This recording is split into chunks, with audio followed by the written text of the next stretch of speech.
one will, one resolve, one cause. Our enemies shall talk themselves to death, and we will bury them with their own confusion. We shall prevail. On January 24th, Apple Computer will introduce Macintosh. And you'll see why 1984 won't be like 1984. 여러분의 머릿속에 애플이라는 기업은 어떤 이미지인가요? 스티브 잡스, 혁신, 디자인, 창의성, 완벽주의, 놀라운 사용자 경험 등 대부분의 사람들에겐 아직까지도 온통 좋은 이미지뿐일 겁니다. 애플의 1984라는 광고는 조지 오웰의 소설 1984를 모티브로 만들어 당시 시장을 장악하고 있던 IBM을 빅브라더인 독재자로 묘사하고 애플은 이 독재자와 싸워 모두를 해방시키는 영웅으로 나옵니다. 이 레전드 영상을 통해서 애플은 1984년에 회사의 인지도를 10%에서 80%까지 끌어올리며 지금의 애플의 아이덴티티를 구축하게 된 것이죠. 하지만 여러분은 아직도 애플이 독재자와 싸우는 영웅이라고 생각하십니까? 현재 트위터의 광고를 끊고 일론 머스크를 압박하는 행위는 비단 트위터에만 적용되는 이례적인 행위나 처음이 아닙니다. 스티브 잡스의 사망과 함께 점점 혁신이 사라지고 이젠 앱스토어의 수수료 장사의 혈안이 된 임대사업자 같은 애플의 모습을 보면서 저는 확실히 깨달았습니다. 제가 좋아했던 애플은 죽었습니다.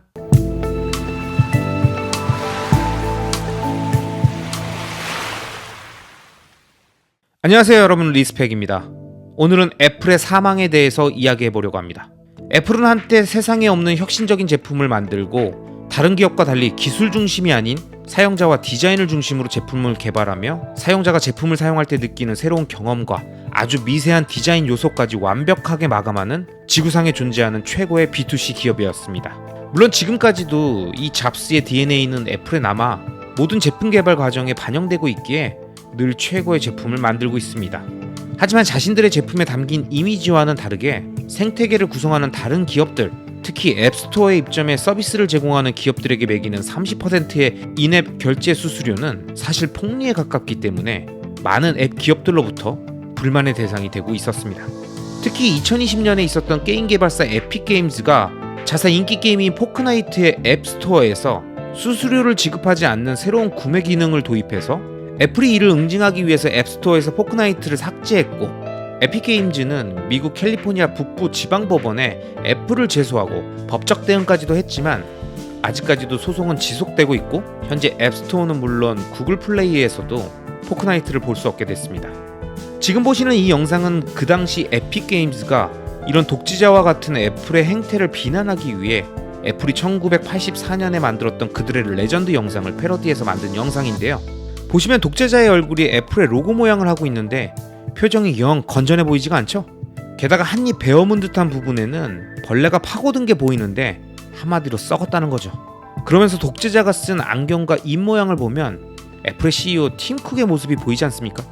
1980년대 컴퓨터 시장을 독점했던 IBM의 모습이 스티브 잡스의 작고 이후에 팀 쿡이 CEO를 맡으면서 혁신적인 신제품을 개발하는 것보다는 앱스토어라는 복합 쇼핑몰을 지어놓고 그 안에서 짭짤한 월세 받으면서 풍요롭게 살다 보니까 워렌 버핏 같은 투자자들의 열정적인 지지를 받으며 아무 문제 없이 시총 1위를 유지하며 쑥쑥 성장하고 있는 것 같지만 계속되는 앱 생태계 안에서의 독재자 같은 행태가 반복되면서 이번에 일론 머스크의 트위터를 똑같은 방식으로 압박하는 걸 보니 트위터가 앱스토어를 거치지 않고 도지코인이나 비트코인 라이트닝 네트워크를 통한 탈중앙화 결제 방식을 도입할 가능성을 경고하며 자기 월세 줄어들 것만 신경 쓰는 표독스러운 건물주 아들 같은 느낌이 드는 건 저만의 착각일까요?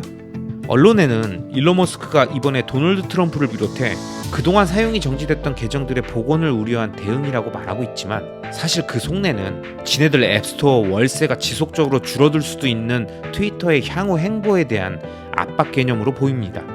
야, 너네 그딴 식으로 장난질 치면 다음 달부터 여기서 장사 못한다. 네가 이상한 애들까지 니네 가게에 데리고 오면 이 동네 치안이 안 좋아지잖아. 이렇게 얘기하는 꼴이지만 사실 속내는 이게 아니죠. 진짜 속마음은 너 원래 사용하고 있던 가게 사이즈 점점 줄이면서 월세 줄이고 따로 온라인에서 배달 장사를 하는 거 내가 모를 것 같아? 그딴 식으로 장사하는 꼴은 내가 못 보지. 당장 정상 영업 안 하면 가게 빼버린다. 어? 이런 식으로 압박하는 겁니다. 전형적인 갑질 건물주 아들 같은 느낌인데요. 이 사실을 돌아가신 잡스 형님이 보시면 과연 뭐라고 할까요? 팅쿠가, 너 지금 뭐 하고 있냐? 지금 이럴 때니? 정신 차리고 혁신 제품 안 만들어? 야, 언제까지 내가 만들어준 거 갖고 단물 빨 거야? 이렇게 얘기하지 않을까요?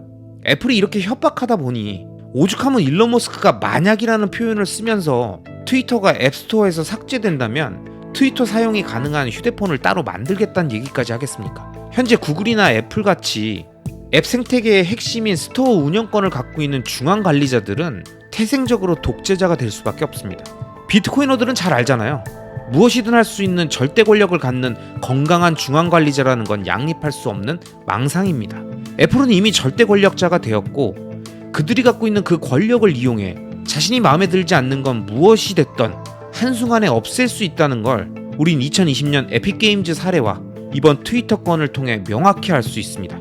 물이 고이면 썩는다라는 속담처럼 애플도 이미 썩기 시작했고 1984년에 IBM처럼 구린내가 진동하는 독재자가 되어가는 것 같아서 오랫동안 스티브 잡스와 애플을 사랑했던 앱등이로서 잡스의 빈자리에 비통함을 느끼며 이제 저는 애플에 대한 애정을 접어야 할 것 같습니다. 다시 한번 말합니다. 제가 좋아했던 애플은 죽었습니다. 이제 제가 좋아하는 기업은 테슬라 하나뿐입니다. 자, 이번 영상은 여기까지입니다. 앞으로 이어질 다음 영상들에서도 이번 영상보다 훨씬 더 좋은 내용으로 여러분들을 찾아뵙도록 하겠습니다. 마지막으로 제 채널이 마음에 들어 구독 버튼을 눌러주시면 앞으로 올라오는 좋은 영상들을 놓치지 않고 보실 수 있습니다. 그럼 오늘도 여러분만 믿겠습니다. 시청해주셔서 감사합니다.